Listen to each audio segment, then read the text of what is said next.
এই শোনো না গো, আমাদের পুতুল ডায়েরি চ্যানেলটি সাবস্ক্রাইব করে পাশে থাকা বেল আইকনটি বাজিয়ে দিও প্লিজ।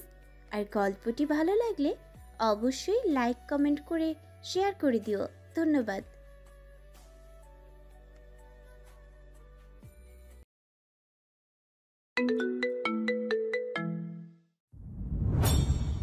শুকনো ঢোক গিলে লুকাস দৃষ্টি সরিয়ে নিয়ে দ্রুত কথার প্রসঙ্গ পাল্টে ফেল। প্রেম ভালোবাসা রেখে ফিরে গেল নিজের বৈশিষ্ট্যে। বস, এরপর 3টে ক্যাসিনোতে ব্লাস্ট হয়েছে এই 3 দিনে। আপনি এখনো চুপ কিভাবে? আমি বলছিলাম ওই দিনই শেষ করে দিই কোবরা গ্রুপের সব কটা। শুধু শুধু প্রতিধ্বনি রাখছেন। এসি চলল। রিচার্ডের শরীরে তাপমাত্রা বাড়তে থাকে। একে একে গায়ের কালো জ্যাকেট খুলে দৃশ্যত বিরক্ত হয়ে সেটা পাশের কাউচে ছুঁড়ে ফেলল। ঠোঁটের আগায় একটা রহস্যময় চাপ জমেছে, চোখে এক ধরনের উন্মাদনা, মুখে কোষ মেজাজ হাসতে হাসতে সে বলল, যুদ্ধের আসল জোর তখনই আসে যখন প্রতিদ্বন্দ্বী সামনে থাকে। কিন্তু বস, ওরা তো বেশি বার বেড়ে গিয়েছে এখন। কোথাও যেন হাত আছে যেটা এই সব টানাপোড়েনে নিখুঁতভাবে চলাচল করছে।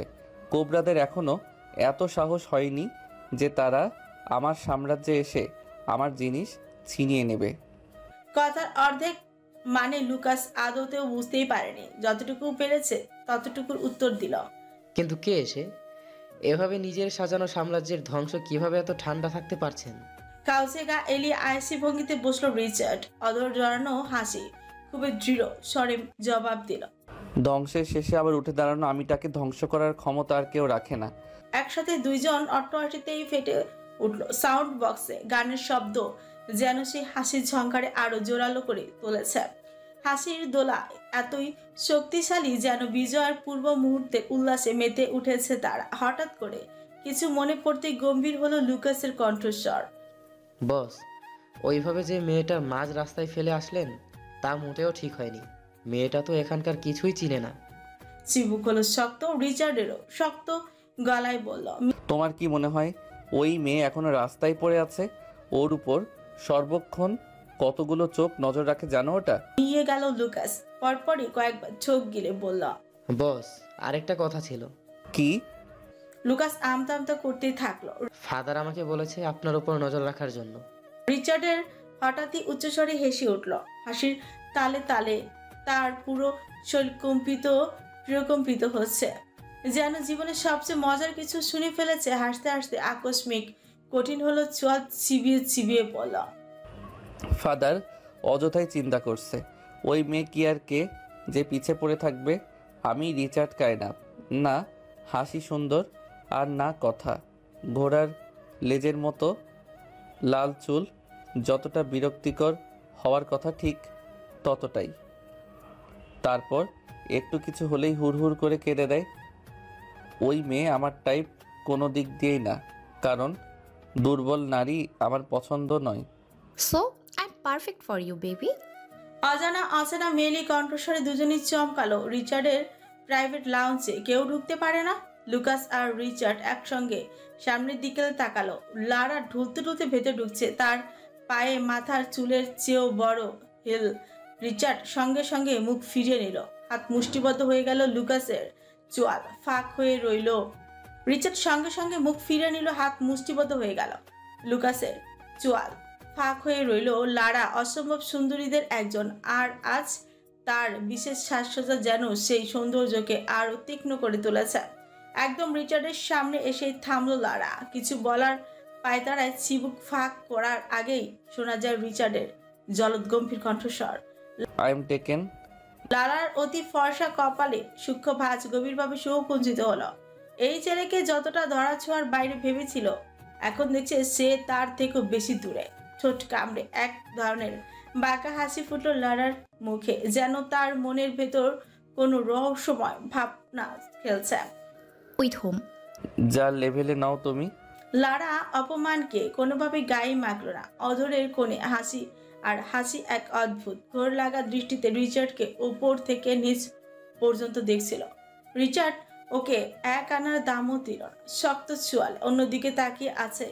লারা একবার নিজের ড্রেস আপের দিকে তাকিয়ে, যা ওর ভেতরে ক্রোধ আরো বাড়িয়ে দিল। কিছুটা ক্রোধ মিশ্রিত কঞ্চে বলল, এতটাও সাধু পুরুষ সেজে বসোটা। পুরুষের কি আসলে কোনো কন্ট্রোল আছে? সামনে অর্ধনগ্ন এক নারী দাঁড়িয়ে থাকলে তাও কি তার উপর কোনো প্রভাব পড়বে না? ভুল বললাম কি? ঠিকই তো, উত্তেজনায় বারবার শিউরে উঠছ। I know you are definitely me in your mind. Try me. তারা প্রথমে বুঝতে না পারলেও পরক্ষণেই সবকিছু স্পষ্ট হয়ে গেল। সে যেন আকাশের চাঁদি পেয়ে গেল। এক ঝলক হাসি দিয়ে পরিবেশ তীব্র উত্তেজনা ছড়িয়ে দিল। লুকাসের দিকে চ্যালেঞ্জিং দৃষ্টি দিয়ে চোখ টিপে নাটকীয়ভাবে এগিয়ে গেল রিচার্ডের দিকে, যেন সুপার মডেল ওর পদচারণায় পরিবেশকে আরো উত্তেজিত করে তুলেছে। সাউন্ড বক্সে তখন বাজছে ফার্স্ট ক্লাস গানটাও যেন পুরো পরিস্থিতির সঙ্গে সঙ্গীতপূর্ণ। রিচার্ডও টানটান হয়ে বসলো, দুপা ছড়িয়ে, ছোটেও একই বাঁকা হাসি, একটা রহস্যময় ইঙ্গিত যা বুঝতে পারলো না কেউ, যেটা গোপন কিছু যা ধীরে ধীরে উন্মোচন হবে। লারা ওর উন্মুক্ত হাঁটু ঠিক রিচার্ডের সবচেয়ে স্পর্শকাতর জায়গার পাশে শূন্যতাই রাখল। কোমর ভেঙে ঝুঁকলো রিচার্ডের উপর। দুজনের পারফিউমের ডার্ক স্মেল মিলেমিশে একাকার হয়ে চারিপাশে ছড়িয়ে পড়লো, এক অদ্ভুত টান তৈরি হলো। ঝুঁকবার সাথে সাথে লারার বুকের ওপরের অংশ ঝলমলিয়ে উঠল, কিন্তু রিচার্ড সেদিকে একবারও তাকালো না। সে শুধু দৃঢ় চোখে লারার চোখের দিকে তাকিয়ে আছে, এক আত্মবিশ্বাসী নিঃশব্দ দৃষ্টি। লারা ঠোঁট কামড়ে হেসে হাত রিচার্ডের শার্টের বোতামের কাছে নিল, কিন্তু রিচার্ড ওকে থামালো না, বরং নিজেই একের পর এক বোতাম খুলতে শুরু করলো। লারা কিছুটা অবাক হলেও তার চোখে কিছুটা উত্তেজনা ঝিলমিলিয়ে উঠল। এদিকে লুকাস সেদিকের দৃশ্য দেখে মাথা ঠান্ডা রাখার চেষ্টা করেছিল। শক্ত করেই রাখে নিজেকে, ঘাম ছুটে যায় শরীর থেকে, অস্থির হয়ে উঠে। তিনটি বোতাম খুলতে রিচার্ডের মসৃণ শক্তি ও শৌর্যপূর্ণ শরীর ফুটে উঠল। পেশির ভাঁজ আর জিম করা বডি এক গভীর নতুন আকর্ষণ তৈরি করলো লারার মাঝে। লারা তার চোখের সামনে রিচার্ডের দৃশ্য লুকিয়ে রাখতে পারল না। গলা শুকিয়ে গেল, বারবার শুকনো ঢোক গিলতে থাকে। ওর সবটা আরো বেশি আকর্ষিত হয় রিচার্ডের প্রতি। নিজের কাঁধের অতি সামান্য চিকন ফিতাও সরিয়ে দিল লারা, আরো বেশি আকর্ষণীয় হতেছে। হাঁটুর স্থান পরিবর্তন করে আরো কাছেই ঘেঁষল। তবে রিচার্ডের চোখ ছিল একদম স্থির, যেন কিছুই পরিবর্তন হয়নি। দৃষ্টি ছিল গভীর, একেবারে নিখুঁত, শ্বাস প্রশ্বাস স্বাভাবিক। লারা এবার মুখ গুজতেই যায় রিচার্ডের গলায়। লুকাস আর নিজেকে ধরে রাখতেই পারছিল না, অযথা কানে ফোন ধরে বলে জলদি অন্যদিকে চলে গেল। লারা যেই রিচার্ডের ঘাড়ে ঠোঁট লাগাতে উদ্যত হবে, ঠিক তখনই রিচার্ড ওকে শক্ত হাতে ছুঁড়ে ফেলে দেয়। লারা ছিটকে গিয়ে ধাতব মেঝেতে পড়ল, সঙ্গে সঙ্গে এক ঝটকায় পেছন ফিরে বাঘনির মতো গর্জে। তবে রিচার্ডের শশব্যস্ত বিদ্যুৎ বেগী চাহনি দেখে লারার দৃঢ়তা সাময়িকভাবে দমিয়ে যায়। রিচার্ড হিংস্র পশুর মতো গর্জন তুলল। দুর্বল নারী যেমন আমার পছন্দ নয়, তেমনি সস্তা চরিত্রের নারী আমার চোখের বিষ। তোর মতো মেয়েরা রিচার্ডের পায়ের নিচে থাকে। তুই এখন ঠিক তোর জায়গাতেই আছিস। তোর সৌভাগ্য যে আমাকে ছোঁয়ার সুযোগ পায়, আর সৌভাগ্য একবারই হয়। এরই মধ্যে হঠাৎ কোথা থেকে তাকবির ঝড়ের মতো তেড়ে এসে রিচার্ডের মুখে এলো পাথারি ঘুষি মারতে শুরু করে। রিচার্ড একটু প্রতিরোধ করে না, ঠোঁট বেয়ে রক্ত পড়তেই থাকে, যা গায়ে চাপানো শার্টে লাল দাগ সৃষ্টি করছে। তাকবির আজ এক হিংস্র পশু। রিচার্ডের শার্টের কলার চেপে ধরে চোখে আগুনের মতো ক্রোধ জ্বলছে, আর কথা যেন আগুনের মতোই ঝরছে। মাদারফাকার, তোর সাহস হলো কি করে আমার এলাকাকে কষ্ট দেওয়া? এত মার খেয়েও রিচার্ডের ঠোঁটে হাসে। তোর হলো কবে? আরেকটা ঘুষি মারল তাকবির রিচার্ডের নাকে, চেঁচিয়ে বলল, ও আমার, শুধু আমার। হতে পারে, তবে স্বপ্নে। তাকবির আরো শক্ত করে চেপে ধরল রিচার্ডের কলার, টেনে কাছে এনেও ওর মাথা দিয়ে রিচার্ডের মাথায় আঘাত করলো। আশ্চর্যজনক ভাবে রিচার্ড শুধু হাসছে আজ। ফাদারের কাছে দেওয়া কথা তো সহজে বলে গেলে, শালা মাদারফাকার। লারা কিছু বুঝতে পারছে না কি হচ্ছে এসব, আর রিচার্ডের মতো এত উগ্র মেজাজি লোক কিভাবে অন্যের হাতে মার খাচ্ছে। তাকবীরের ক্রোধ আজ কোনোভাবে থামছে না। ওর সুগভীর নিকশ কালো চোখ হতে অগ্নিশিখা বিচ্ছুরিত হচ্ছে। বাপের বেটা হলে আমার সামনে ওকে ছুঁয়ে দেখিস। আকস্মিকভাবে রিচার্ডের চোখের রং বদলে গেল, থমকে যাওয়া মস্তিষ্ক ফিরে গেল তার চিরচারিত পৈশাচিক আত্মায়। সমুদ্র নীল চোখ দুটোতে ঘনীভূত হতে লাগলো আগ্নেয়গিরির অগ্নুপাত। এ যেন ভেঙে পড়তেই চলেছে এক ঝটকায়। নিজেও চেপে ধরল তাকবীরের কলার। হিংস্রতার প্রিয়ভাবে বিড়বিড়ে উঠল পৈশাচিক সাইকো মস্তিষ্কের ভাষায়। ভেতরে ঘুমিয়ে থাকা ভয়ঙ্কর রাগ জেগে উঠে। Get the fuck out of here. তোর এই নোংরা মুখে একদম আমার বাবার নাম নিবি না। আর একবার আমার বাপকে নিয়ে কথা বললে না, ওনার কসম তোর বাপের সেটিংস নিজের হাতে সাজাবো আমি। হাসলো তাকবীর, বিশ্রীভাবে হাসলো, বিদ্রুপ করে বলল, শালা এটাই তো পারবি, কারণ নিজের বাপকে তোর বাঁচাতে পারলি না। রিচার্ডের হাতের গৌর বর্ণের শিরা উপশিরাগুলো স্পষ্টভাবে দৃশ্যমান হয়ে উঠেছে। সংযম হারানোর দ্বার প্রান্তে পৌঁছাতে নিজেকে হারল না রিচার্ড। ওই যে রিচার্ড কায়নাত মানুষের জাত না হলেও এক কথার মানুষ। ক্রোধের তীব্রতায় মুষ্টিবদ্ধ করে রাখে হাত, যেন এক লম্ফ দিয়ে সব কিছু ধ্বংস করে ফেলবে। রিচার্ডের নীরবতা দেখে বাঁকা হাসলো থাকবে, চিবিয়ে চিবিয়ে বলল, তোকে নষ্ট প্রমাণ করার কোনো ঘাটতি নেই আমার, তুই এমনিতেই নষ্ট। আমার কাজ একটাই, নিজের ভালোবাসা দিয়ে লুকোশিকে জয় করা। এতে দুটো লাভ, ওকে নিজের করা আর তুই তোকে হারানো। রিচার্ডের কলার ছাড়া মেরে ছেড়ে তাকবীর উদ্যত হয় চলে যেতে। তখনই পেছন থেকে ভেসে আসে রিচার্ডের কাজ কাজ কলা। শালা ছেসরা, এটো জিনিসের প্রতি খুব ঝোঁক দেখছি। তাকবীর পেছন ফিরে আবারও রিচার্ডের দিকে তেড়ে যেতে উদ্যত হয়। ঠিক সেই মুহূর্তে লারা সামনে এসে দাঁড়ায়। এক ঝটকায় তাকবীরের বুকে ধাক্কা দিয়ে পেছনে সরিয়ে দিতে থাকে। How dare you! অতর্কিতে তাকবীর মুচড়ে ধরে লারার হাত, ওকে ছাড়া মেরে দূরে ফেলে দিল। নেহা, তুমি মেয়েদের গায়ে হাত তুলি না। রিচার্ড এবার ধীরে উঠে দাঁড়ালো। আশ্চর্যজনক ভাবে লারার পাশে গিয়ে থামলো, হাত বাড়িয়ে দিল লারাকে উঠতে সাহায্য করার জন্য। লারা মুহূর্তের জন্য ভীষণ চমকেই গেল, তবে দ্রুত নিজেকে সামনে রিচার্ডের হাত ধরে উঠে দাঁড়ালো। দুই জোড়া চোখ একে অপরের দিকে চেয়ে, তাদের দৃষ্টির আগুন চারিপাশে পরিবেশকে পুড়িয়ে দিতে সক্ষম। অখাদ্য। তৎক্ষণাৎ তাকবীর আবারও রিচার্ডকে আঘাত করার জন্য উদ্যত হয়। ঠিক সেই মুহূর্তে এলিজাবেথ এসে দাঁড়ালো তাদের মাঝে, দুই হাত ছড়িয়ে দুইজনের মধ্যে প্রাচীর হয়ে দাঁড়ায়। হঠাৎ এলিজাবেথের উপস্থিতি তাকবীর কিছুটা হতবাগী হয়ে থেমে যায়। এলিজাবেথ কাতর দৃষ্টিতে তাকবীরের দিকে চেয়ে ইঙ্গিত করলো ঝামেলা না বাড়ানোর জন্য। পর মুহূর্তেই তার চোখের দৃষ্টি কঠিন হয়ে গেল, যা সজোরে রিচার্ডের দিকে বিদ্ধ হলো। রুষ্ট গলায় বলল, খবরদার, আমার স্বামীকে নিয়ে একদম বাজে কথা বলবেন না। তাকবীরের বুকের ভিতর মোচড় দিয়ে উঠলো, থমকে গেল ও। লারা দূর থেকে ঘাড় কাত করে এলিজাবেথের পা থেকে মাথা পর্যন্ত দেখতে থাকলো। রিচার্ডের কোনো দিকে খেয়াল নেই, ধারালো চিবুক তাকিয়ে আছে এলিজাবেথের ব্যান্ডেজ করা হাতে। জেগে উঠলো ভেতরের সাইকো মস্তিষ্ক। কে তোর হাত ব্যান্ডেজ করিয়ে দিয়েছে? উদ্যত হচ্ছিল খপ করে এলিজাবেথের হাত ধরতে। ঠিক তখনই তাকবীর পেছন থেকে রিচার্ডের বুকে ধাক্কা দিয়ে ওকে সরিয়ে দিল। রিচার্ড তখনও তীক্ষ্ণ দৃষ্টিতে চেয়েছিল এলিজাবেথের হাতের দিকে।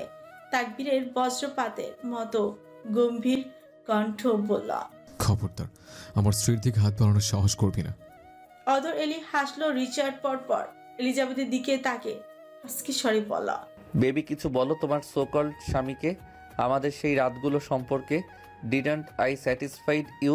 হঠাৎ এলিজাবেথ এক বিস্ময়কর কাজ করেই বসলো। সজোরে হাত চালিয়ে দিল গ্যাংস্টার বসের গালে। সকলেই হতবাক। এলিজাবেথের ছোটে থির থির করে কাঁপছে, কান্না মিশ্রিত স্বরে চেঁচিয়ে বলা।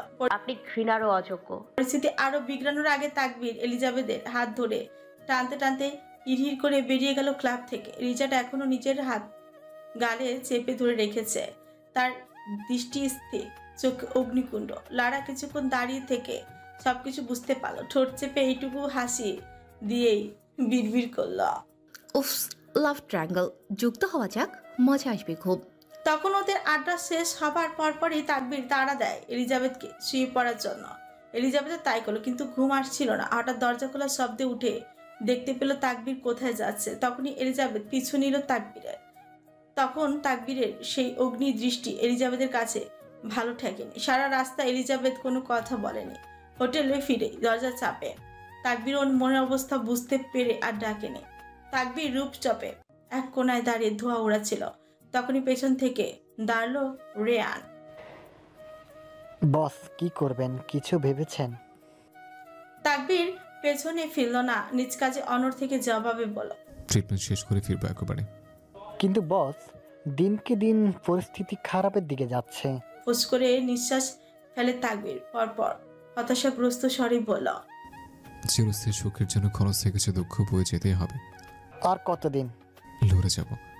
রেয়ান আর বলার মতো কিছুই পেল না। পেছন ফিরে 2 কদম এগিয়ে আবারও ঘুরল তাকবীরের দিকে। ভেতরে কৌতূহল প্রকাশ পেল বাইরে। ম্যামকে খুব ভালোবাসেন তাই না বস? সামনে থেকে তাকবীরের তাৎক্ষণিক বিলম্বহীন জবাব এলো, তার আগমন ছিল সুনামের ঝড়ের মতো, যার তাণ্ডবে বিষাক্ত কষ্ট ভেঙে গেল আমার 31 বছর নির্ভরযোগ্য গড় হৃদয়। হারিয়ে গিয়েছে আমি প্রেম গহীনে, ফিরে আসার রাস্তা আর পাইনি। কালো রাত পেরিয়ে গেছে 2 দিন। এলিজাবেথের হাতের ক্ষত কিছুটা শুকিয়েছে বটে, তবে ব্যথার টান এখনো মাঝে মাঝে মনে করিয়ে দেয় ঘটনার ভয়াবহতা। নিশিরাত, পুরো শহর নিস্তব্ধ। প্রেমিক জুহর আর নাইট ডিউটিতে কর্মরত ছাড়া সবাই গভীর ঘুমে মগ্ন। একটু অস্বস্তি লাগা এলিজাবেথ উঠে ওয়াশরুমে গিয়েছিল। কাজ শেষে বেরিয়ে আসতে চোখ চলে গেল সামনের জানালার দিকে। মুহূর্তেই ধূপ করে উঠল, পুরো শরীর শীতল হয়ে আসে। জানলার পাশে অন্ধকারে আবরণে পিঠ দিয়ে দাঁড়িয়ে আছে এক দৈত্য আকৃতির মানব।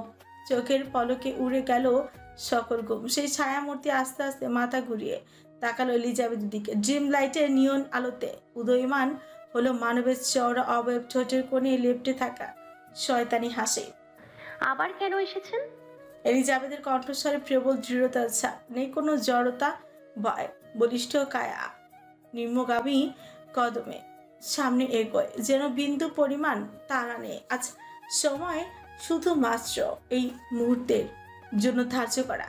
সিগারেটের ধোঁয়ায় পুরো পুড়ে যাওয়া কালচে ঠোঁট এলিয়ে অদ্ভুত হাসি দিল রিচার্ড, যেই হাসিতে নেই কোনো কোমল প্রাণ। তর্জনী থেকে করে পরপর অনামিকা পর্যন্ত আঙুল তুলতে তুলতে নাটকীয় ভঙ্গিতে পৌরুষারে হাস্কি স্বরে বলা, 3 reason red red red mind fucking dark red.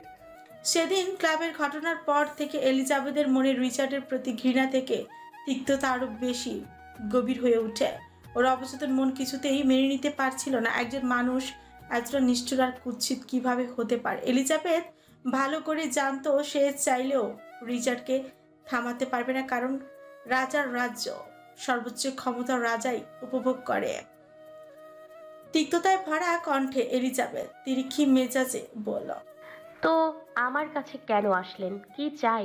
Richard খুবই দৃঢ় কদমে আরেক পা বাড়ালে অধর কোণ এক পাশে এগিয়ে বলল, just for a 20 minute French kiss. চোয়াল শক্ত হয়ে দাঁত চেপে ধরল এলিজাবেথ, গমগমে গলায় বলল, এক্ষুনি বেরিয়ে যান, অসভ্য লোক।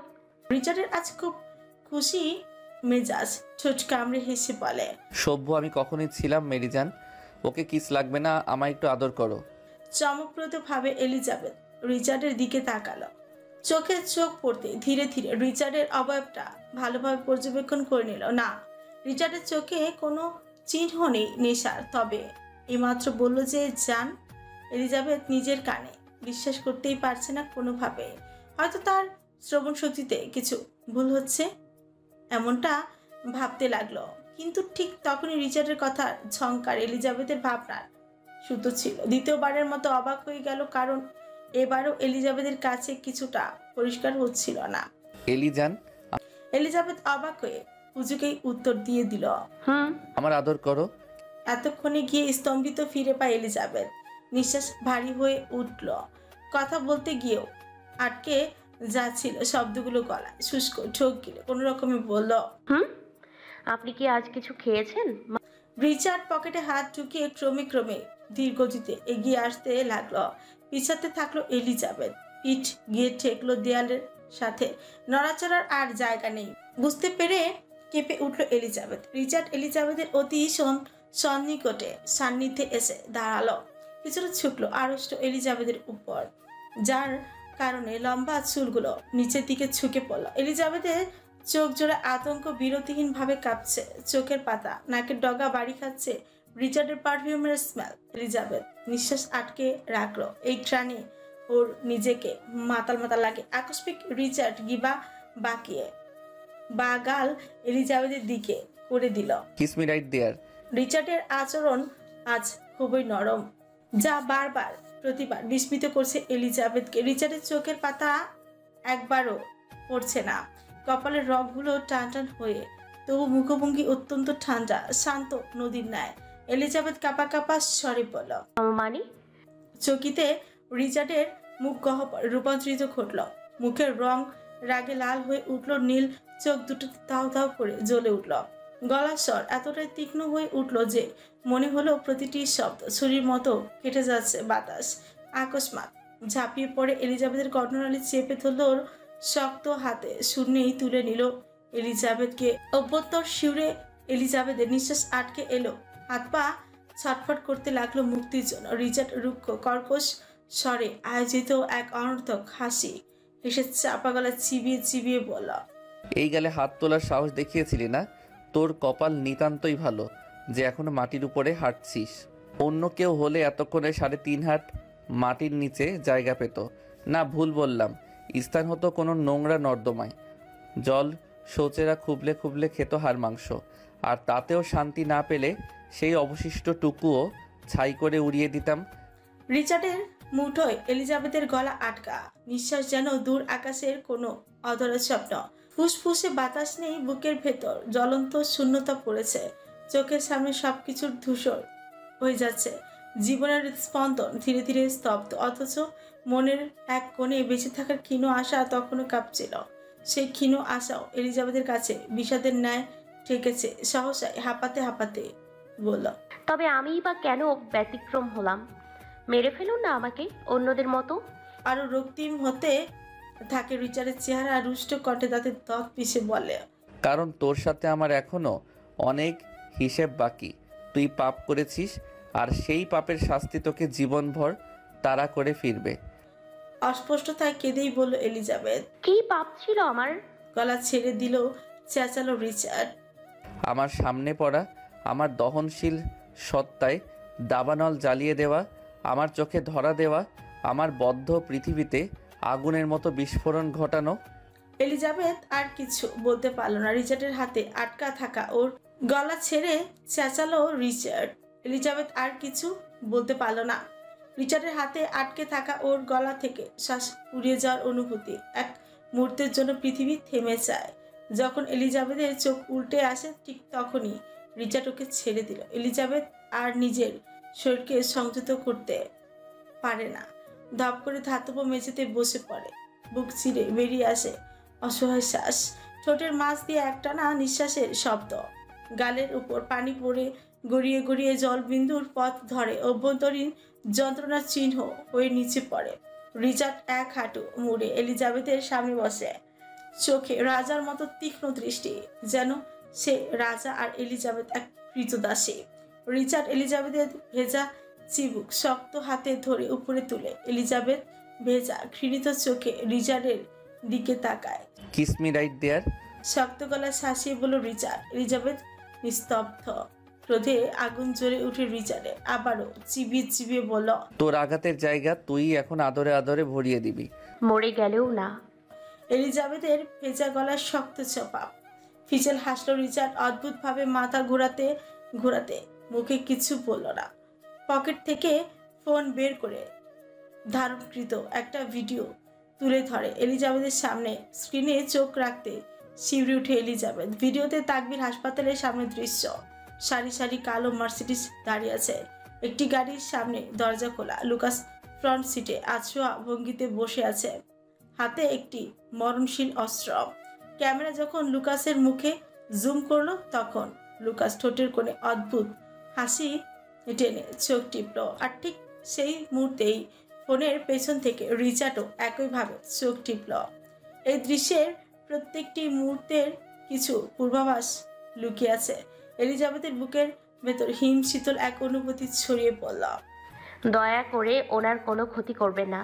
নিমিষেই এলিজাবেথের ভেতরে তেজ স্মিত হতেই দেখে রিচার্ডের ঠোঁটের কোণে এক তৃপ্তি হাসি ফুটালো। আবারও গাল বাড়িয়ে দিল এলিজাবেথের দিকে। এলিজাবেথ বুঝতে পারল তার প্রতিটি প্রতিরোধ এখন ভঙ্গুর, সম্পূর্ণভাবে রিচার্ডের ইচ্ছার বন্দী। গলায় জমাট বাঁধা দলা শক্ত ঢোক গিলে ভেতর ঠেলে দিল এলিজাবেথ। তবুও ঠোঁটে বরাবর ভেঙে আসছে, বুক থক থক করছে, শ্বাস আটকে প্রকম্পিত শরীর অগ্রসর হলো রিচার্ডের গালের দিকে। তুলতুলে নরম ঠোঁট আলতো করে ছুঁয়ে দিল রিচার্ডের গালের কাটা দাগে। মুহূর্তেই রিচার্ড পেছন থেকে এলিজাবেথের মাথা খপ করে চেপে ধরল, কোনো ভূমিকা ছাড়াই নিজের কালচে উষ্ঠদয় মিশিয়ে দিল এলিজাবেথের তুলোর মতো নরম উষ্ঠে। এলিজাবেথের চোখের মণি বড় বড় হয়ে যায়, শরীর ছটফট করতে থাকলো মুক্তির জন্য। এলোপাতারি ঘুষি বসাতেই শুরু করলো রিচার্ডের পাথরের মতো শক্ত বুকে। কিন্তু রিচার্ড ছিল অচল, তার নিটল অভিপ্রায়। রিচার্ডের ঠোঁট ক্রমশ গভীর থেকে গভীরতর হতে থাকলো এলিজাবেথের ঠোঁটের ভাঁজে। এক অদ্ভুত দক্ষতায় সে তার রাজত্ব বিস্তার করতেই থাকলো। শ্বাস প্রশ্বাসে মিলেমিশে একাকার হয়ে গেল দুজনে, যেন দেহের সীমারেখাগুলো মুছে গেছে এক মুহূর্তে। রিচার্ড শেষমেশ এলিজাবেথকে ছাড়লো, তার ইচ্ছার উগ্র প্রকাশ মিটিয়ে। ঠোঁটের উপর চালিয়েছিল শুধু চুম্বন নয়, দাঁতের দাগও। এলিজাবেথের ঠোঁট ফুলে উঠে দুই হাত দিয়ে ঠোঁট চেপে ধরে হাঁপাতে থাকে। রিচার্ডের জিভ আর ঠোঁটের নির্মম দখলে শ্বাস নিতেও ব্যর্থ হয়েছিল এলিজাবেথ। ঠোঁটে জ্বলন্ত ব্যথা ছড়িয়ে পড়ে, যেন আগুন ছুঁয়ে গেছে। রিচার্ড এক পাশে সরে এসে হাতের পিঠ দিয়ে ঠোঁট মুছতে থাকে। তেসরা দৃষ্টিতে এলিজাবেথের দিকে তাকায় এক পলক। হাতের পিঠ সিক্ত হলো তাজা রক্তে। রিচার্ডের ঠোঁটে রক্তের দাগ দেখে বোঝা গেল এলিজাবেথ চুপ থাকেনি। নিজের ক্ষোভের প্রতিশোধ নিতে ছোটে গভীর দন্তচিহ্ন বসিয়েছে সে। নীরবে ডুকরে কেঁদে ওঠে এলিজাবেথ। একদম মিহি গলায় বলল এলিজাবেথ, আমি এতিম, তাই এমন করছেন আমার সাথে না? আমি দুর্বল, এজন্য এত কষ্ট দিচ্ছেন? রিচার্ড ভ্রুজোড়া কুঁচকে ফেলে ক্রন্দনরত এলিজাবেথের দিকে। পরপর কিছুটা বিরক্তিমাখা স্বরে বলল, পুরুষের সতীত্বের যদি কোনো দাম থাকতো তাহলে বিশ্বাস করো এলিজাবেথ, তুমি আমাদের ফার্স্ট নাইটের পরপরই কোটিপতি হয়ে যেতে। নিজেকে এতিম বা দুর্বল বলে ছোট করতে না। তবে এটাও ঠিক, তুমি মোটেও কোনো অবলা সবলা নারী নও, বরং সাহসী আর বেপরোয়া। ঠিকই আমার এতদিনের গর্ব, আমার একত্রিত ভার্জিনিটি ছিনিয়ে নিলে। কি দিনকাল এলো রে! ছেলেরা যেন এখন খোলা আমানত, আর মেয়েদের লজ্জা রিলসের লাইকের মতো। সময় বুঝে উধাও। অটোমেটিক কান্না থেমে গেল এলিজাবেথের। রিচার্ডের দিকে ফিরল ওর বিস্মিত চোখ জোড়া। শুকনো গলায় বলল, সত্যি করে বলুন তো, কি খেয়েছেন আজ আপনি? খেয়েছি তো দুষ্টু পানি। রিচার্ডের অজানা কণ্ঠস্বর স্বরে রাগ নেই, তবু গভীর। এলিজাবেথ বুঝতে পারল না, বলল, ওটা আবার কি? ওই যে তোমার মুখের ভিতর থাকে যে, মাত্রই টেস্ট নিলাম যেটার, এতটাও স্বাদ না, মুভিতে যতটা বাড়িয়ে বাড়িয়ে দেখায়। ভ্যাবাচাকা খেয়ে গেল এলিজাবেথ। কষ্ট লজ্জা সবকিছু মিলিয়ে আবারও কান্না করতেই থাকে। শক্ত গলায় ধমক দিল রিচার্ড, এই মেয়ে, এভাবে মরা কান্না করছো কেন? বিধবা হয়ে গিয়েছো? কানা হয়ে গিয়েছো নাকি? জলজ্যান্ত মানুষকে মৃত্যু বানিয়ে ফেলছো। এলিজাবেথ এবার ধরেই নেয় রিচার্ড পাগল হয়ে গিয়েছে। আকুতি ভরা টলটলের চোখে চেয়ে বলল, আপনি পাগল হয়ে গিয়েছেন। দয়া করে পাবনা যোগাযোগ করুন, ওরা ওদের রোগীকে এসে নিয়ে যাক, আমাকে একটু মুক্তি দেখ। আবারও ধমক দিল রিচার্ড। চুপ! পরপরই খুবই হতাশাগ্রস্ত স্বরে আওড়ায় বোকা রেড। এলিজাবেথের মাথায় বারবার শুধু তাকবীরের কথাই ঘুরছে। ভাবতেই বুকের ভেতর শক্তিশালী চাপ অনুভূত হচ্ছে। চোখ জোড়ায় অসহায়ত্ব ভরা নিস্তেজ স্বর। দয়া করে ওনাকে কিছু করবেন না। আপনার শত্রুতা তো আমার সাথে না, আমাকে মেরে ফেলুন। মানুষটা অসুস্থ, ওনাকে সুষ্ঠুভাবে বাঁচতে দিন দয়া করে। এবার বিরক্তিতে যা উচ্চারণ করে রিচার্ড চিবিয়ে চিবিয়ে বলল, তোমাকে একদিন আমার পুরনো জুতোর কালেকশন দেখাবো, যেটা পছন্দ হবে ওইটা দিয়েই গালে বসাবো। অপমানে নাক মুখ কুচকে ফেলে এলিজাবেথ। হঠাৎ করে এই মাথায় এলো রিচার্ড নিশ্চয়ই তাকে ভয় দেখাতে চেয়েছে। না হয় লুকাস হসপিটালের বাইরে কেন থাকবে? তাদের রাজ্য ধ্বংসযজ্ঞ চালাতে কোনো সময় প্রয়োজন পড়ে না। তাদের সাম্রাজ্য এতটাই শক্তিশালী। ভাবনার টান পড়ল রিচার্ডের গমগমি স্বরে। এই মেয়ে, চুলের এই অবস্থা কেন? আছড়াও না। মেয়েদের নিজের প্রতি যত্ন, সাজগোজ সবকিছুই তাদের মানসিক শান্তির প্রতিফলন। এলিজাবেথ এই কয়েকদিন টানাপড়ে নিজের প্রতি কোনো যত্নই নিতে পারছে না। সমস্ত অনুভূতি যেন এক জটিল দোলাচলে আটকে গেছে।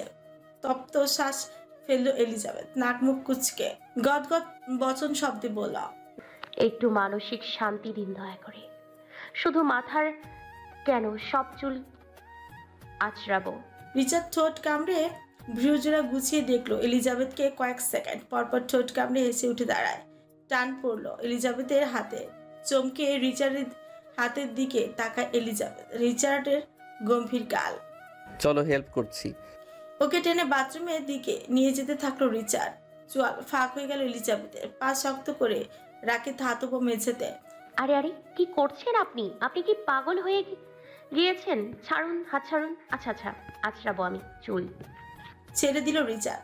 স্বস্তি নিঃশ্বাস ছাড়ে এলিজাবেথ। রিচার্ড এবার গিয়ে খুব আয়েসি ভাবে বসলো বেডে। বিছানায় গা এলিয়ে দিয়ে হাসকি ভয়েসে বলল, শুনলাম তোমার স্বামী বাড়িতে নেই, তাই ভাবলাম একটু এসে সঙ্গ দেই।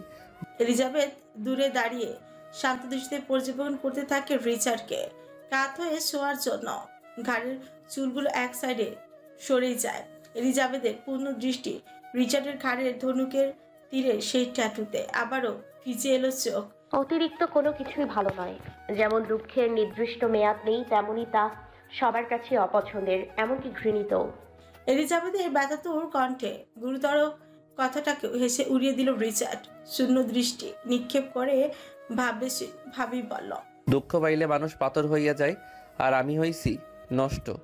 ভাগ্যিস আপনি কষ্ট দিয়েছিলেন, না হলে কখনো আমি বুঝতেই পারতাম না যে কষ্টের পর একদিন এতটা গভীর শান্তিপূর্ণ সুখ আসে, যা মৃত্যু আমাকে শিখিয়ে দিয়েছে জীবনের আসল মর্ম।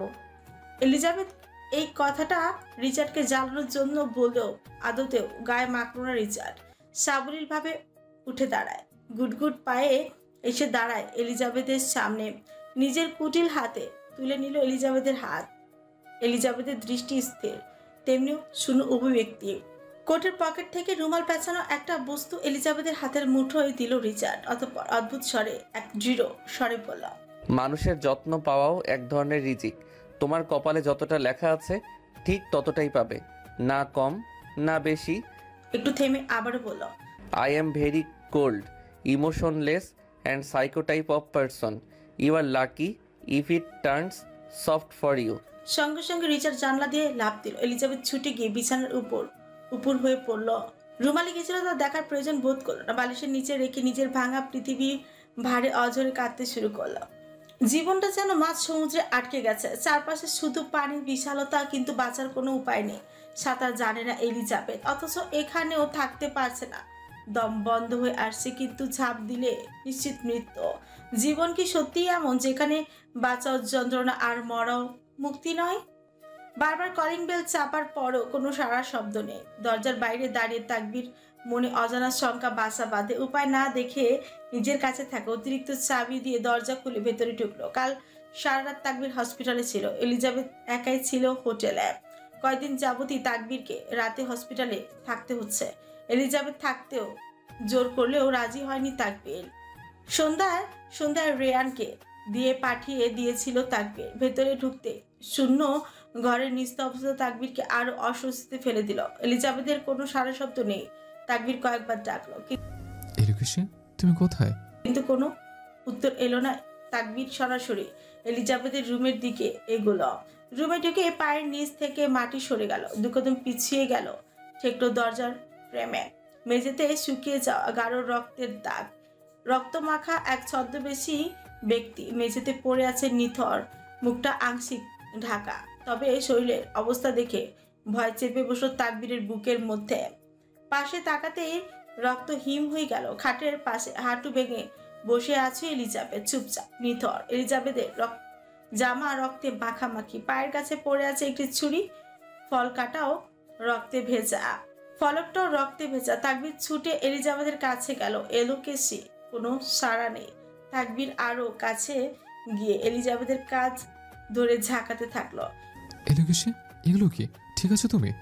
এলিজাবেথ কোনো উত্তর দেয় না। ওর চোখ দুটি এক দৃষ্টিতে লাশের দিকে স্থির হয়ে আছে। তাকবীর সব শব্দ থেকে দূরে সরে গিয়েছে এলিজাবেথ। তাকবীর এবার ভয় কাঁপতে কাঁপতে লাশটির দিকে এগোলো। নাকের কাছে আঙুল রাখলো। নিথর শরীরটি একদম ঠান্ডা, মৃত্যু নিশ্চিন্ত। ঘরে যেন মুহূর্তে শীতল অন্ধকার নেমে এলো। তাকবীর আবারও ছুটে গিয়ে এলিজাবেথের সামনে হাঁটু কেটে বসলো। প্লিজ কথা বলো, এটা কিভাবে হলো? কিন্তু এলিজাবেথের চোখে সে শূন্য দৃষ্টি আর কঠোর মূর্তির মতো বসে থাকা। ঘাবড়ে যায় তাকবীর। যেই কোনো সময় হোটেলের স্টাফ আসতেই পারে। তাকবীর হঠাৎ কিছু বুঝে না বুঝতে ছুরিটি হাতে তুলে নিল। ভালোভাবে ছুরিটি এপর ওপর দিক দিয়ে নিজের আঙুলের ছাপ বসাতেই থাকে। এলিজাবেথ নিস্তেজ স্বরে বলল, এবার কি আমার জন্য খুনের দায়টা নিজের ঘাড়ে নেবেন? তাকবীরের আঙুল ছাপ দৃঢ়ভাবে বসাতে বসাতে বলল, তোমার সুরক্ষার জন্য সব করতে পারি। হঠাৎ করে পাগলামি করতে থাকে এলিজাবেথ। নিজের শরীরে আঘাত করতে থাকে আর বলতে থাকে, আমি খুন করেছি আমি। তাকবীর এলিজাবেথকে শান্ত করার চেষ্টা করলো। শান্ত হতে চায় না এলিজাবেথ। চিৎকার করে করে কাঁদতে থাকে আর নিজেকে খুনি বলতে থাকে। তাকবীর বহু কষ্টতে এলিজাবেথকে শান্ত করে। তাও এলিজাবেথ প্রলাপ আলাপের মতো ভিড় করে বলতে থাকে, আমি খুনি, সবাই আমাকে খুনি বলবে, পুলিশ ধরে নিয়ে যাবে আমাকে। তুমি খুনি নও, থামতে বলেছি আমি। শক্ত গলার ধমকে থামলো এবার। তাকবীর আবারও নরম হয়ে জানতে চাইলো এলিজাবেথের কাছে, কিভাবে হয়েছে সম্পূর্ণ ঘটনা করে বলো। এলিজাবেথ শুরু থেকে সম্পূর্ণ কথাই বলতে লাগলো। এলিজাবেথের ঘুম বরাবরই পাতলা। সবেমাত্র ঘুমিয়েছিল এলিজাবেথ। হঠাৎ করেই ঘরের ভেতর একটা অদ্ভুত শব্দ হলো। মস্তিষ্ক কিছুটা সজাগ হলেও শরীর ঘুমের ভারে তলিয়ে গেল আবারও। একসময় মুখে উষ্ণতার ঝাপটা অনুভব করলো। কারোর গরম নিঃশ্বাস আছড়ে পড়েছে। সঙ্গে সঙ্গে ঘুমটা ভেঙে এলিজাবেথের। কিছু বোঝার আগে শক্ত হাতে কেউ ওর মুখ চেপে ধরল। নিঃশ্বাস আটকে আসতে শুরু করলো এলিজাবেথের। আততায়ীর মুখে কালো কাপড় বাঁধা, ফলে তার পরিচয় বোঝা অসম্ভব। আতঙ্কে বিছানার ওপর হাত পা ছুঁড়ে ছটফট করতেই থাকে এলিজাবেথ। আকস্মিক ওর হাত বালিশের নিচে চলে যায়। হাতের তলায় কিছু শক্ত জিনিস অনুভব করল। রিচার্ডের দেওয়া রুমালের ভেতরে লুকানো একটা ছুরি। সেই রুমালের কথা এলিজাবেথ একেবারে ভুলে গিয়েছিল। সহসায় বাঁচার তাগিদে এলিজাবেথ ছুরিটা তুলে নিয়ে এলোপাথারি চালাতেই থাকে। আততায়ীর শরীরে আঘাত লেগে তার কণ্ঠ থেকে বিচ্ছিন্ন আর্তনাদ বেরিয়ে এলো। একসময় ছুরিটা সরাসরি তার গলায় গিয়ে ঢুকে গেল। লোকটি মাটিতে পড়ে ছটফট করতে করতে নিথর হয়ে গেল। সাহস সঞ্চয় করে সহসায় এলিজাবেথ লাইট জ্বালায়। দৃষ্টি ভয়াবহ। আততায়ীর গলা থেকে গাঢ় লাল রক্ত গড়িয়ে মেঝে ভিজিয়ে দিচ্ছে। নিথর দেহটা মেঝেতে পড়ে আছে। রিচার্ডের কথা শুনতে পায়ের রক্ত তীর তীর করে মাথায় উঠে যায় তাকবীরের। তবে এখন পরিস্থিতি অনুকূলে নেই। তাকবীর এলিজাবেথকে টেনে তুলে দাঁড় করালো। ব্যস্ত হাতে ক্যাবিনেট থেকে এলিজাবেথের জামা এনে হাতে ধরিয়ে দিল ওর। এলিজাবেথ বিস্মিত চোখে তাকিয়ে দেখছে তাকবীরের কাণ্ড। তাকবীর এলিজাবেথকে রুমে থেকে বের করে ওর রুমে দিয়ে দিল। ওর রুমে ঠেলে দিল। পাঠাতে পাঠাতে বলল, গো গো, এখন শাওয়ার নিয়ে আসো। কিন্তু কোনো কিন্তু না, তুমি কিছু করোনি। এটা শুধুমাত্র একটা দুঃস্বপ্ন ছিল, আন্ডারস্ট্যান্ড? তাকবীরের স্বর আগের চেয়েও খানিকটা তীব্র হলো। শক্ত গলায় কথাগুলো বলে এলিজাবেথকে ঠেলে দরজার দিকে পাঠিয়ে দিল কোনো রকমে, জোর করে। আবার গেল ওর রুমে। নিথর দেহের পাশে গিয়ে দাঁড়ালো। কোনো আবেগের লেশ মাত্র দেখা গেল না মুখে, বরঞ্চ লাশের উপর বুকের উপর পা রেখে দুবার আঘাত করলো, যেন রাগের চূড়ান্ত বহিঃপ্রকাশ করলাম। পরপর মোবাইল বের করে দ্রুত রেয়ানকে ফোন দিল। কথা শেষ করে ফোন পকেটে রেখে দিল। হঠাৎ চোখে পড়লো এলিজাবেথের বিছানার দিকে। কিছু একটা সন্দেহ বুকে চেপে এগিয়ে গেল। বালিশটা সরাতে নজরে পড়লো এলোমেলো পড়ে থাকা সেই রুমালটা। তাকবীর রুমালটা হাতে তুলে নিতেই ভেতর থেকে বেরিয়ে এলো একটা কাগজ। কাগজটার ভাঁজ খুলতেই তাকবীরের কপালের পাশের রগগুলো তীব্রভাবে স্পন্দিত হলো। মুখে ক্রমশ জমাট বাড়তেই থাকা রাগ যেন বিস্ফোরণের অপেক্ষায়। আমার জিনিস অমূল্য, যেখানে স্পর্শ করলেই ঝলসে যাবে। আজ পর্যন্ত কেউ তা ছুঁতে পারেনি, আর কখনো পারবে না। তোর নামমাত্র স্বামী কি কখনো তা ছুঁতে পেরেছে? সে তো ছলনায় বাধা। Get ready, winter is coming, I want you in my blanket. বাস্তব জীবনের এক জলজন্ত আযাব হলো জেল। 14 শিকের জেল, অন্ধকার ও ক্লান্তিকর, যেখানে সীমানা মেটে দেয়ালের আর সংকীর্ণ কক্ষগুলো মনে হয় যেন জীবনকে আটকেই ফেলে। এখানে প্রতিটি দিন একটি নতুন লড়াই, প্রতিটি মুহূর্ত একে অপরের চেয়েও আরো নিঃসঙ্গ। বাইরে যে পৃথিবী ছিল তা এক স্বপ্ন, আর এখানে সময়ের স্রোত থেমে থাকে। স্যাঁতসেঁতে মেঝেতে এক কোণে বসেছিল দুর্বোধ্য এলিজাবেথ। গায়ে চাপানো জামাটি কুঁচকে গিয়েছে, চেহারা এক ধরনের হতবুদ্ধি ভঙ্গি। চারপাশে থমথমে পরিবেশ, নিঃশব্দ গুঞ্জন। হঠাৎ এক দমকা হাওয়া এসে সব এলোমেলো করে দিয়ে গেল। তবে এলিজাবেথের মনে এখন সবচেয়ে বেশি এলোমেলো একটি চিন্তা, তাকবীর। প্রতিদিন থেরাপি শেষে তাকবীর রাতে ফিরল, গত রাতে আর ফেরেনি। ফোনটাও বন্ধ সারা রাত। এলিজাবেথের চোখে এক ফোঁটাও ঘুম আসেনি। তাকবীর অনুপস্থিতিতে ওকে এক ধরনের অজানা আতঙ্কে ভরিয়ে তোলে। রেয়ানের সঙ্গে যোগাযোগের চেষ্টা করে, তবে তীব্র ব্যর্থ হয়। গভীর রাতে প্রতিটি মুহূর্তে দীর্ঘ থেকে দীর্ঘতর হয়ে ওঠে তার। এলিজাবেথের ভেতরে বেড়ে ওঠে অশান্তি। ভোর হতে না হতেই দরজায় কলিং বেলের শব্দ শোনা যায়। বুকে পানি আসা অনুভব করছিল এলিজাবেথ। ছুটে গিয়ে দরজা খুলে, কিন্তু যা দেখলো তা ছিল তার জীবনের সবচেয়ে অপ্রত্যাশিত সকাল। দরজা খুলতেই পুলিশে হ্যান্ডকাপ আর কঠিন মুখের কয়েকজন রুমান কর্মকর্তা উপস্থিত। এ তো তার ভাবনা থেকে অনেক দূরের কোনো ঘটনা, নাকি সত্যি তার সবচেয়ে বড় দুঃস্বপ্নের শুরু? Where is your attorney? রুমান পুলিশের গম্ভীর কণ্ঠস্বরে ধাক্কা চিন্তা জগৎ থেকে বেরিয়ে এলো এলিজাবেথ। সেকেন্ড অফিসের নতুন জয়েন করেছে আজই, তাই কেস সম্পর্কে কিছুই জানে না। 3 ঘন্টা ধরে কাস্টডিতে বসে থাকা এলিজাবেথের জামিনের জন্য এখনো কেউ আসেনি। চিফ অফ হেড অফিসার চা খাচ্ছিল। তিনি নিজে গিয়ে এলিজাবেথকে গ্রেপ্তার করে নিয়ে এসেছে। নতুন অফিসারের কথায় অধর এলি হাসল, ডেস্কের উপর চায়ের কাপ রেখে, অথচ কঠোর গলায় বলল, মার্ডার কেস, এত সহজে কি জামিন হবে? থেমে বিদ্রুপ মাখা এক হাসি ফুটিয়ে যোগ করল, তা কোথায় তোমার ভালো মানুষ? এখনো যে এলো না?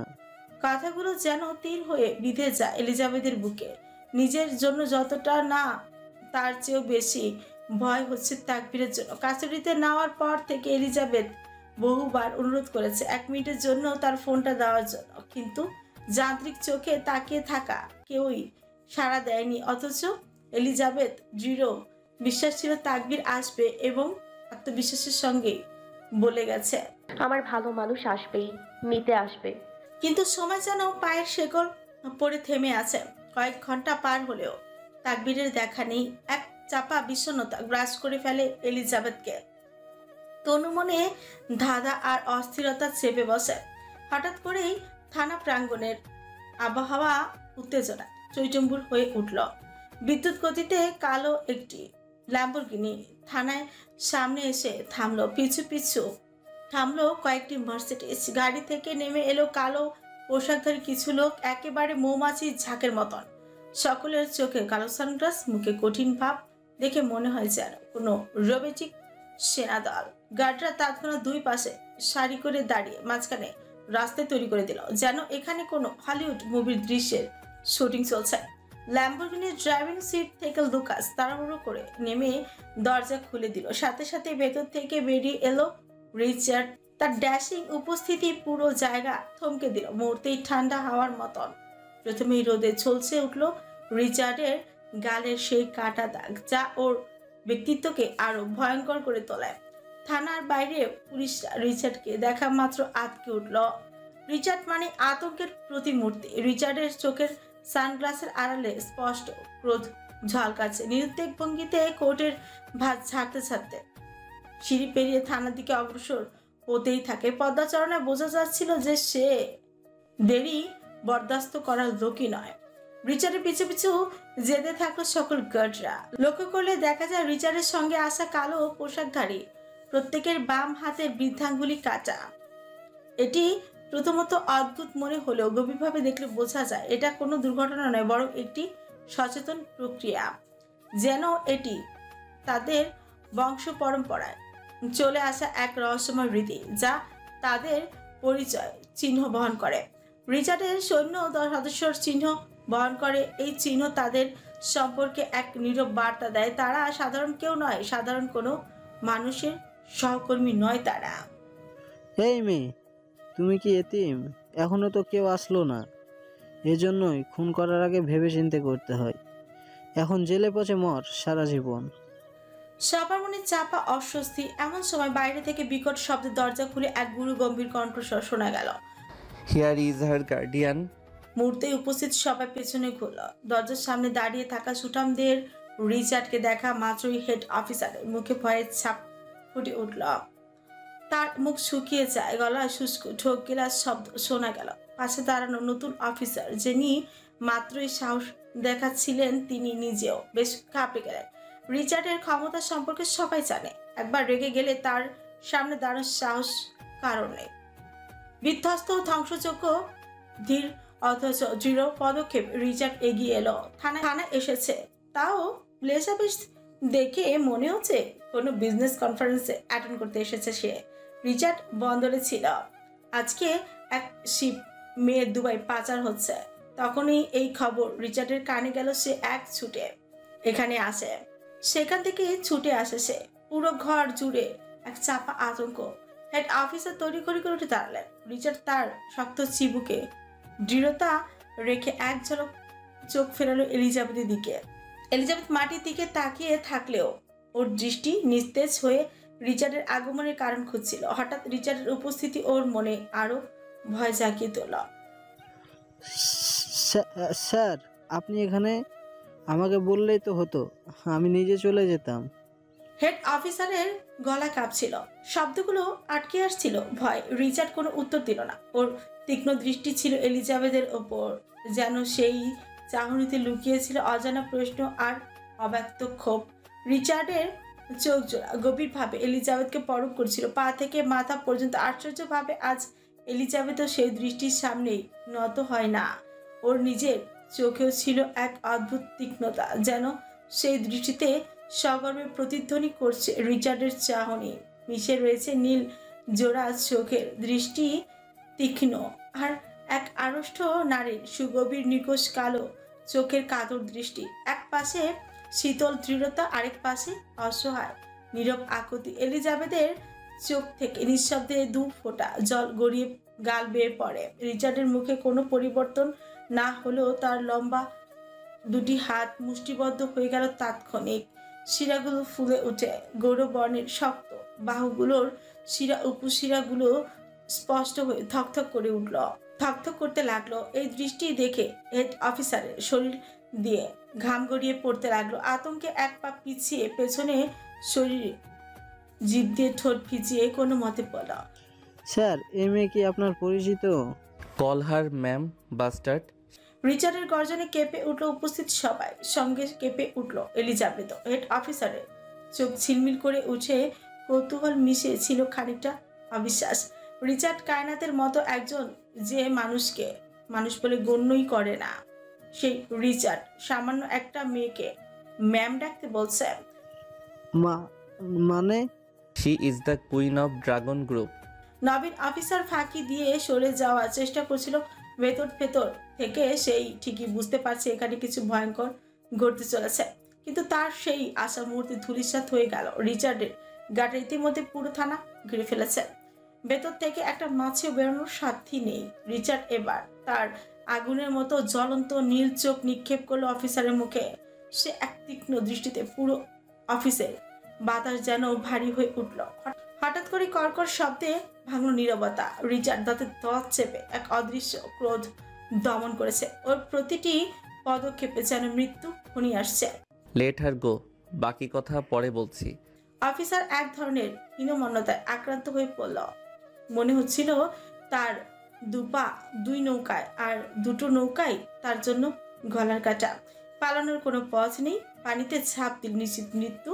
কিন্তু এই মুহূর্তে মৃত্যু স্বয়ং তার সামনে দাঁড়িয়ে। অসহায়ভাবে এক কনস্টেবল ইশারা করলো এলিজাবেথকে মুক্ত করে দেওয়ার জন্য। লেডি কনস্টেবল তালা খুঁতে রিচার্ড তীব্র আগ্রহে এগিয়ে গেল, দাঁড়ালো এলিজাবেথের সামনে। এলিজাবেথ তখনও মাথা নিচু করে ডুকরে ডুকরে কাঁদছে। হঠাৎ রিচার্ড ওর শক্তপোক্ত হাত অথচ গভীর অধিকার বোধ নিয়ে আঁকড়ে ধরলো এলিজাবেথের হাত। এলিজাবেথ চকিতে মাথা তুলে তাকালো রিচার্ডের দিকে। সেই স্পর্শে ওর সারা শরীর বিদ্যুতের চমকের মতো শিহরিত হলো। প্রথমবারের মতো রিচার্ডের স্পর্শে কোনো কঠোরতা বা আগ্রাসন টের পেল না এলিজাবেথ। রিচার্ডের চিবুক শক্ত। এলিজাবেথের হাত খুবই অধিকার বোধের সাথে টেনে ধরে নিয়ে গেল ডেস্কের সামনে। ওখানে ওকে চেয়ারে বসিয়ে নিজেও আরাম করে বসলো, পায়ের উপর পা তুলে। হেড অফিসার পুরো পরিস্থিতি দাঁড়িয়ে দেখছে, চোখে ভয় আর হতবাক ভাব। দৃশ্যটা সত্যি ভয়ঙ্কর। আসামি বসে আর নিরাপত্তাকারী দাঁড়িয়ে। এলিজাবেথ তবুও মাথা তুলো না, নিজের অস্তিত্বকেই আড়াল করতে চাইছে সে। অফিসারের নাম কি যেন? রিচার্ড খুবই ভদ্র গলায় নিজের বৃদ্ধাঙ্গুলি ললাটে ঘষতে ঘষতে কিছু মনে করার ভঙ্গিতে জানতে চাইল। জুবু থুবু করে কাঁপতে থাকে অফিসার। রিচার্ডের ঠান্ডা গলার ছেড়ে আতঙ্কে আর চাপ সহ্য করতে না পেরে হঠাৎ রিচার্ডের পায়ের কাছে হুড়মুড়ি খেয়ে পড়ল। এই অপ্রত্যাশিত দৃশ্য দেখে আটকে উঠল এলিজাবেথ। তবে রিচার্ডের ভ্রুক্ষেপ ছিল না, বরং বিরক্তি প্রকাশ করল কপালের গভীর ভাঁজে। একজন লেডি কনস্টেবলকে ডেকে গমগমে আওয়াজে বলল, গেস্ট রুম থেকে ওকে ফ্রেশ করিয়ে নিয়ে আসুন। কনস্টেবল তাই করলো। এলিজাবেথ তো এসবে থাকতে চাইল না, জড় বস্তুর মতো চলে গেল।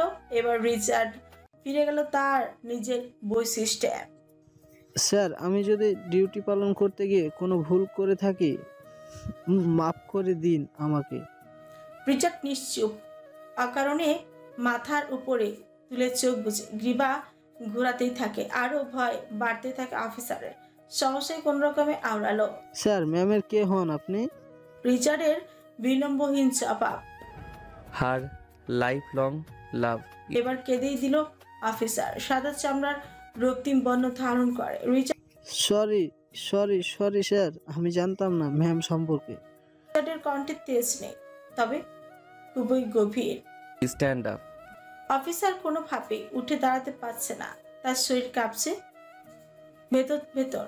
রিচার্ডের গুরুগম্ভীর কণ্ঠস্বর মনের গভীরে আরো গভীর করে তুলেছে। প্রতিটি শব্দ পেরেকের মতো বুকে বিচ্ছে। রিচার্ড এবার বিরক্তি লুকিয়ে রাখলো না, তার কণ্ঠস্বর আরো কঠিন হয়ে উঠল।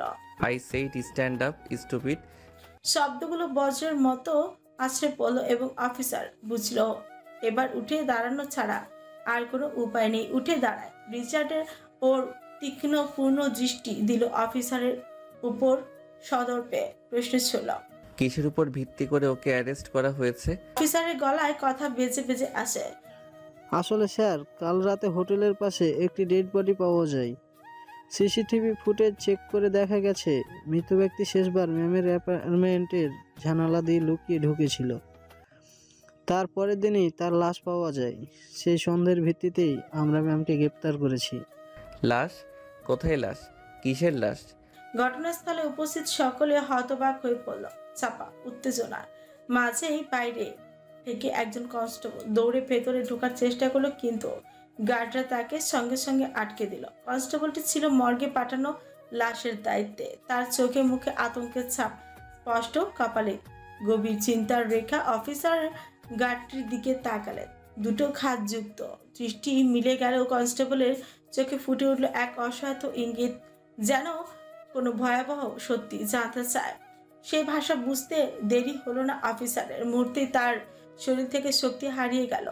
তার মনের মধ্যে স্পষ্ট হয়ে উঠল এক ভয়াবহ সত্য, মর্গে লাশ নেই, সেটি উধাও হয়ে গেছে। অফিসারের চুপসে যাওয়া অবয়ব দেখে এক অদ্ভুত হাসি, বাঁকা হাসি দিল রিচার্ড। সেই হাসি বলে দিচ্ছিল সবকিছু তারই পরিকল্পনার অংশ। পকেটে হাত ভরে দিয়ে উঠে দাঁড়ালো রিচার্ড। ওর চোখে এক অদ্ভুত দৃষ্টি ছিল, তীক্ষ্ণ। নবীন অফিসারের দিকে তাকিয়ে একেবারে সাবলীল গলায় প্রকাশ করল, আমার ব্যক্তিগত নারীর হাতে কে হ্যান্ডকাপ পরিয়ে দিয়েছিল? প্রথমত খেয়ে যায় সদ্য নতুন জয়েন করা অফিসার। আইটাই করে তেসরা নজরে তাকালো হেড অফিসারের দিকে, যে আগে থেকেই ভয়ে গুটিয়েছিল। সবকিছু পানির মতো পরিষ্কার হয়ে গেল রিচার্ডের কাছে।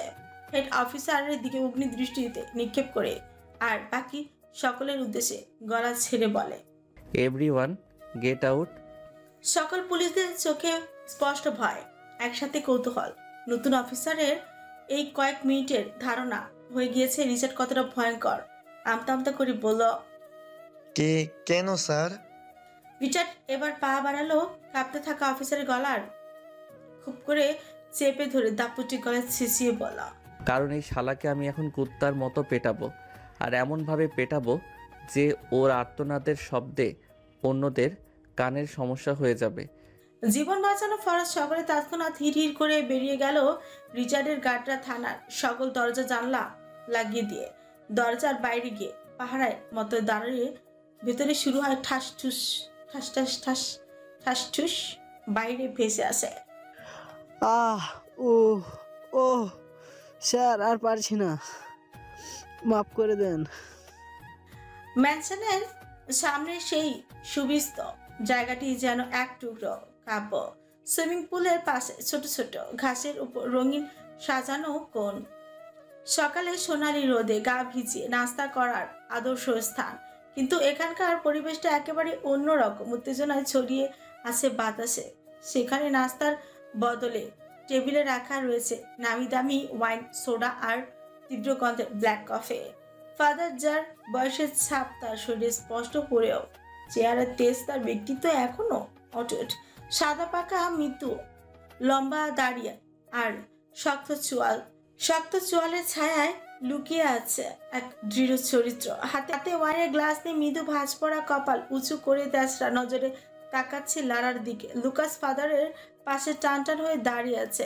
আজ রিচার্ডের সাথে যায়নি লুকাস, বরং এখানে দাঁড়িয়ে পরিস্থিতি পর্যবেক্ষণ করছে। ফাদারের কাছে এখনো বোধগম্য হয়নি লারার হঠাৎ আগমনের কারণ। লারা শত্রুপক্ষের মেয়ে আজ স্বয়ং এসে হাজির হয়েছে।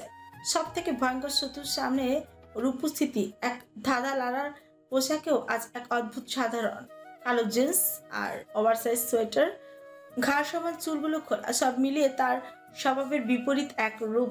সবচেয়ে আশ্চর্যের বিষয়, মদে ডুবে থাকা মেয়ে আজ ওয়াইনের সমারোহের মাঝে বসে সে চুপচাপ কফিতে চুমুক দিচ্ছে।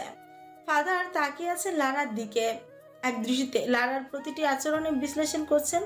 লারা নির্লিপ্ত মুখ আর পরিস্থিতি অস্পষ্টতা মিলিয়ে ঘনীভূত হয়েছে এক অদ্ভুত পরিবেশ। চারিপাশে মৃদু রোদ ঝলমল করছে, অথচ বাতাস টান টান উত্তেজনার আভাস। ফাদার উস্কো খুস্কো কাশি দিয়ে গলা পরিষ্কার করে নিল, পরপর গমগমে গলায় বলল, উদ্দেশ্য কি? সরাসরি এহেন প্রশ্নে মুচেও অবাক হয়নি লারা। সে নিজেও জানে একজন গ্যাংস্টারের মেয়ে সে। খুব ভালো করে এই অবগত। গ্যাংস্টারদের আচরণ। কফির মগ ছোট টেবিলের উপর রেখে মিষ্টি হাসি উপহার দিল লারা। অতি আন্তরিক গলায় অকপটেই বলে দিল, সম্পর্ক গড়তে চাই। ক্রমশ নিজের ক্রোধ দমিয়ে রাখতে চাইছে যথাসম্ভব। এই মেয়ের উদ্দেশ্য সে খুব ভালো করেই জানে। ফাদারের কপালে ভাঁজ আরো দৃঢ় হলো। জলদ গম্ভীর গলায় বলল, কিসের সম্পর্ক? লারা সবসময়ের মতো চোট কামড়ে লাজুক হাসলো, পরপরই ফিসফিসে হাসকি স্বরে বলল, বৌমা হতে চাই আপনার। মুহূর্তে শক্ত হয়ে গেল ফাদারের চিবক। তার চোয়ালের পেশি শক্তি আর ধৈর্যের লড়াই করছে, তবে নিজের সংযমের সীমা এক বিন্দু অতিক্রম করল না ফাদার। চেহারার শান্ত ভাবটা ঠিকই ধরে রাখলেন, যদিও ভেতরে রক্তের স্রোতের মতো টকবক করছে। রিচার্ডের ব্যাপারে ফাদার বরাবরই অতিরিক্ত সংবেদনশীল। এটা রিচার্ড না জানলেও ফাদার জানেন রিচার্ড তার কাছে কতটা গুরুত্বপূর্ণ। সেই স্পর্শকাতর অনুভূতি বুকে লুকিয়ে রেখে ফাদার গভীর নিরেট ঠান্ডা গলায় বলে উঠলেন। লারা সামান্য থেমে গেল। সে ফাদারের প্রশ্নের উত্তর ওজন। রিক চাই তোমাকে। লারা সামান্য থেমে গেল। সে ফাদারের প্রশ্নের ওজন বুঝতে পেরে মাথা উঁচু করে তাকালো, তবে চোখের দৃঢ়তা সরেনি এক বিন্দু। প্রবল আত্মবিশ্বাসের স্বরে বলল, এখন চাই না, তবে চাইতে কতক্ষণ? লারার জবাব শুনে ফাদার একটু থমকালেন। মনে ধরে ওর জবাব ফাদারের চোচে করে সামান্য হাসির ছোঁয়া, যা অকপটে প্রকাশ করলেন না। ভেতরে ভেতরে গভীর ভাবে ভাবতে লাগলেন। লারার চরিত্র অনেকটা রিচার্ডের মতন, দুজনেই প্রবল আত্মবিশ্বাসী এবং নিজেদের সিদ্ধান্তে অটল। তাদের মধ্যে এক অদ্ভুত সামঞ্জস্য রয়েছে যা ফাদারের নজর এড়ায়নি। কিছু সময় চুপ করে থাকলেন ফাদার। তার নিজের চিন্তাগুলো গুছিয়ে নিচ্ছিলেন। লুকাসের জন্য এই নীরবতা অসহ্য হয়ে উঠল। ফাদারের পাশে দাঁড়িয়ে লুকাসের ধৈর্য ফুরিয়ে আসে। বিরক্তির প্রকাশ করতে গিয়ে চোয়াল শক্ত করে এদিক ওদিক তাকাচ্ছিল। হঠাৎ লুকাসের চোখ পড়ল প্রধান ফটকের দিকে, আর সেকেন্ডের মধ্যেই তার অভিব্যক্তি বদলে যায়। অমাবস্যার মতো কালো মুখ ঝলমল করে উঠল। প্রধান ফটক দিয়ে এগিয়ে আসছে রিচার্ড, পাজা খুলে এলিজাবেথকে নিয়ে। তাদের উপস্থিতি ম্যানশনের এই টান টান পরিবেশে নতুন উত্তেজনার ঝড় বইয়ে দিল। লুকাস আর নিজেকে ধরে রাখতে পারে না। ফাদারের সামনে থাকা ভুলে গিয়ে সে দুই হাতের তর্জনী মুখে ঢুকে জোরে একটা শীষ পাচাল। ফাদার দ্রুত বিরক্ত হলেন, চোখে চাপা ক্ষোভ ফুটে ওঠে, কিন্তু শীষের উৎস লক্ষ্য না করে তার দৃষ্টি সরাসরি লুকাসের দেখানো দিকে গিয়েই থেমে গেল। রিচার্ডকে দেখে মুহূর্তেই ফাদারের দুই হাত মুষ্টিবদ্ধ হয়ে যায়।